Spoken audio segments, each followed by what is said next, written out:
नमस्कार।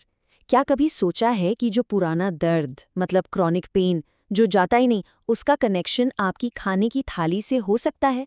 जी हाँ, आज हम इसी मजेदार और शक्तिशाली रिश्ते को समझने वाले हैं कि कैसे हमारा खाना इस दर्द को मैनेज करने में एक बहुत बड़ा रोल निभा सकता है। तो सबसे पहले एक सीधा सा सवाल, क्या आपका खाना ही आपके दर्द को और बढ़ा रहा है? ये एक ऐसा सवाल है जो शायद हम सब ने कभी ना कभी सोचा तो है, पर ज्यादा ध्यान नहीं दिया है ना। लेकिन सच तो ये है कि हमारी प्लेट में जो कुछ भी है, उसमें हमारे दर्द को कम करने या बढ़ाने की जबरदस्त ताकत छिपी हुई है। बिल्कुल, आपकी थाली पता है एक दोराहे की तरह है। ये दर्द का सोर्स भी बन सकती है और दूसरी तरफ ये हीलिंग का एक जबरदस्त जरिया भी। मतलब हर निवाला एक चॉइस है। एक रास्ता दर्द की तरफ जाता है और दूसरा हमें राहत की मंजिल तक ले जा सकता है। आज हम इन्हीं दो रास्तों को ठीक से समझेंगे। तो आज हम क्या-क्या देखने वाले हैं? सबसे पहले दर्द और खाने का कनेक्शन, फिर दर्द कम करने वाली थाली में क्या होना चाहिए। इसके बाद उन चीजों की बात करेंगे जो सूजन बढ़ाती हैं। फिर कुछ जरूरी डाइटरी टिप्स भी देखेंगे और आखिर में इन सबको एक साथ जोड़ेंगे। तो चलिए शुरू करते हैं पहले रास्ते से, यानी हीलिंग पाथ से। ये वो रास्ता है जो हमें दर्द से राहत की तरफ ले जाता है और इसकी शुरुआत होती है सही पोषण से। सबसे पहले बात करते हैं फल और सब्जियों की। सोचिए, आपकी प्लेट जितनी ज्यादा रंग बिरंगी होगी उतना ही अच्छा। क्यों? क्योंकि ये जो हरी पत्तेदार सब्जियां हैं ना, जैसे पालक, मेथी या फिर सेब, संतरे, अनार जैसे फल, ये सब एंटीऑक्सीडेंट का खजाना है। ये हमारे शरीर के लिए एक तरह से बॉडीगार्ड का काम करते हैं और उस सूजन से लड़ते हैं जो ज्यादातर क्रॉनिक पेन की जड़ होती है। अब आते हैं हेल्दी फैट्स पर। हाँ, सारे फैट्स बुरे नहीं होते, खास तौर पर ओमेगा 3 फैटी एसिड्स। ये तो सूजन से लड़ने के लिए सुपर हीरो की तरह हैं। अखरोट, बादाम, अलसी के बीज या फिर सैल्मन जैसी मछली, ये सब ओमेगा 3 के बेहतरीन सोर्स हैं। ये समझ लीजिए कि ये शरीर के अपने नेचुरल पेन किलर्स हैं। अगला पॉइंट है साबुत अनाज। देखिए, ये एक छोटा सा बदलाव है, पर इसका असर बहुत बड़ा हो सकता है। सफेद चावल और मैदे की जगह ब्राउन राइस, ओट्स, ज्वार, बाजरा, रागी, इन्हें अपनी डाइट में शामिल कीजिए। ये सिर्फ पेट नहीं भरते, बल्कि इनमें जो फाइबर होता है ना, वो इन्फ्लेमेशन यानी सूजन को कंट्रोल करने में भी मदद करता है। प्रोटीन तो शरीर के रिपेयर के लिए जरूरी है ही, ये तो हम सब जानते हैं, लेकिन सही सोर्स चुनना बहुत जरूरी है। दालें, राजमा, छोले, अंडे और लो फैट पनीर, ये ऐसे लीन प्रोटीन हैं जो आपकी मसल्स को मजबूत तो बनाते हैं, पर शरीर में सूजन नहीं बढ़ाते।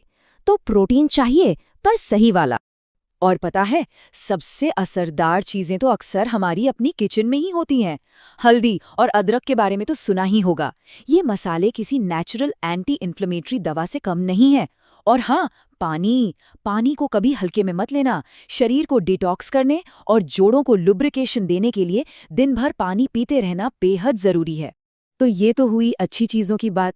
अब जरा उस दूसरे रास्ते पर भी नजर डालते हैं, वो रास्ता जो सूजन और दर्द की तरफ जाता है। यहाँ हम उन चीजों को पहचानेंगे जिनसे या तो हमें बचना है या जिन्हें बहुत कम कर देना है। यहाँ देखिए, फर्क बिल्कुल साफ है। एक तरफ है राहत देने वाली चीजें, साबुत अनाज, फल, सब्जियां, हेल्दी फैट्स, और दूसरी तरफ दर्द बढ़ाने वाली मैदा, जरूरत से ज्यादा चीनी और ट्रांस फैट। चॉइस हमारी है कि हम अपनी प्लेट में क्या रखते हैं, और यही चॉइस सब कुछ तय करती है। सबसे पहले जंक और प्रोसेस्ड फूड्स, मतलब पिज्जा, बर्गर, चिप्स, पैकेट वाले नमकीन, ये सब। इनमें होता क्या है? अनहेल्दी फैट, बहुत सारा नमक और केमिकल जो सीधे सीधे शरीर में जाकर सूजन को भड़काते हैं। स्वाद में तो ये अच्छे लगते हैं, लेकिन लंबे समय में ये दर्द को बद से बदतर बना सकते हैं। अगला विलन है चीनी और रिफाइंड कार्ब्स, मतलब मिठाइयाँ, चॉकलेट्स, कोल्ड ड्रिंक्स और मैदे से बनी चीज़ें जैसे सफ़ेद ब्रेड। होता क्या है कि ये शरीर में जाते ही ब्लड शुगर को एकदम से बढ़ा देते हैं और इससे ऐसे केमिकल्स निकलते हैं जो सूजन पैदा करते हैं।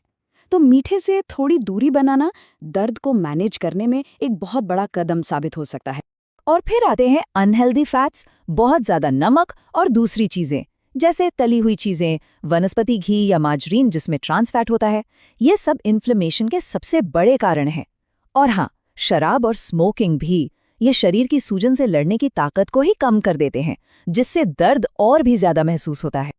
तो ठीक है, अब हमें ये तो पता चल गया कि क्या खाना है और क्या नहीं, लेकिन बात सिर्फ खाने तक ही सीमित नहीं है।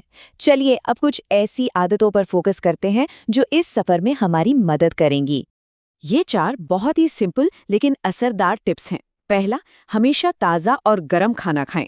दूसरा, अपना वजन कंट्रोल में रखें, इससे जोड़ों पर दबाव कम पड़ता है। तीसरा, मील्स के बीच बहुत लंबा गैप न रखें। और चौथा और सबसे ज़रूरी, अच्छे खाने को हल्की फुल्की एक्सरसाइज और पूरी नींद के साथ जोड़ें। ये तीनों मिलकर ही बेस्ट रिजल्ट देते हैं। तो इस सारी बातचीत का निचोड़ क्या है? निचोड़ ये है कि कंट्रोल का एक बहुत बड़ा हिस्सा हमारे अपने हाथों में है, बल्कि हमारी अपनी थाली में है। इस बात को हमेशा याद रखिए। आपकी प्लेट में, आपकी थाली में इन्फ्लेमेशन यानी सूजन से लड़ने की जबरदस्त पावर है। हर मील, हर निवाला आपके शरीर को हील करने का, दर्द को कम करने का एक मौका है। तो जाते जाते मैं बस एक सवाल छोड़ना चाहूंगा। आज, सिर्फ आज, आप अपनी थाली में कौन सा एक छोटा सा बदलाव ला सकते हैं? सिर्फ एक। क्या वो सफ़ेद चावल की जगह ब्राउन राइस चुनना होगा? या शायद उस मीठे चाय की जगह एक ग्लास पानी? याद रखिए, एक अच्छी सेहत का सफ़र हमेशा एक छोटे से कदम से ही शुरू होता है। तो क्यों ना वो पहला कदम आज ही उठाया जाए?